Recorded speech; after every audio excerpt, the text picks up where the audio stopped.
அனைவருக்கும் வணக்கம். என் பெயர் என்பது நான் அரசு உயர்நிலைப் பள்ளியில் இன்ஜினியரிங் 9ஆம் வகுப்பு படிக்கிறேன். இக்குழுவில் உள்ள நபர்கள் வி. சந்தியா, தேவோகா. இக்குழுவின் தலைப்பு வாகனங்கள் செல்லும் போது மற்றும் சாலைகளில் மின் விளக்குகள் எரியும். இன்றைய காலகட்டத்தில் மின்சாரம் என்பது அவசியமாக தேவை. மின்சாரம் தயாரிக்கும் முறையால் நில மாசுபாடு, நீர் மாசுபாடு, காற்று மாசுபாடு ஏற்படுகிறது. மின்சாரம் உற்பத்திக்கு பயன்படும் நிலக்கரி அளவு நாளுக்கு நாள் குறைந்து கொண்டே செல்கிறது.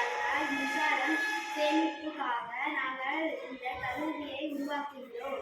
நாங்கள் பிறரிடம் மக்கள் மின்சாரத்தை வீணடிக்கிறார்கள் என்று கூறினோம். அதனால் அவர்கள் வாகனம் செல்லும் போது மற்றும் சாலைகளில் மின் விளக்குகள் எரிந்தால் நன்றாக இருக்கும் என்று கூறினார்கள். அதனால் இந்த யோசனை எங்களுக்கு வந்தது. எங்கள் கருவி 500 மீட்டர் தூரத்திற்கு ஒன்று நிறுவ உள்ளோம். இந்த தூரத்திற்கு ஏதேனும் அசைவுகளை சென்சார் உணர்ந்தால் மின் விளக்குகள் எரியும். குறிப்பிட்ட தூரம் நகர்ந்தவுடன் மின் விளக்குகள் அணைந்துவிடும். இப்போது கூட வருகிறார் சந்தியா. மின்சாரத்தை நிலக்கரி, தண்ணீர் வழியாக தயாரிக்கிறார்கள். அதனால்தான் நீர், நிலம், காற்று மாசுபடுகின்றன. மனிதர் நமக்கும் எதிர்கால மக்களுக்கும் தேவைப்படுகிறது.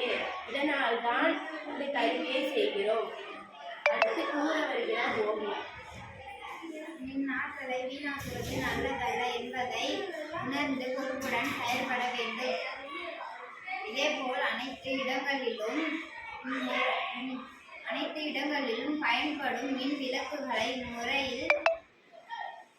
இம்முறையில் இயக்கி நிறைய மின்சாரத்தை சேமிப்போம். இயன்றவரை இயற்கையை பாதுகாப்போம். அனைவருக்கும் நன்றி.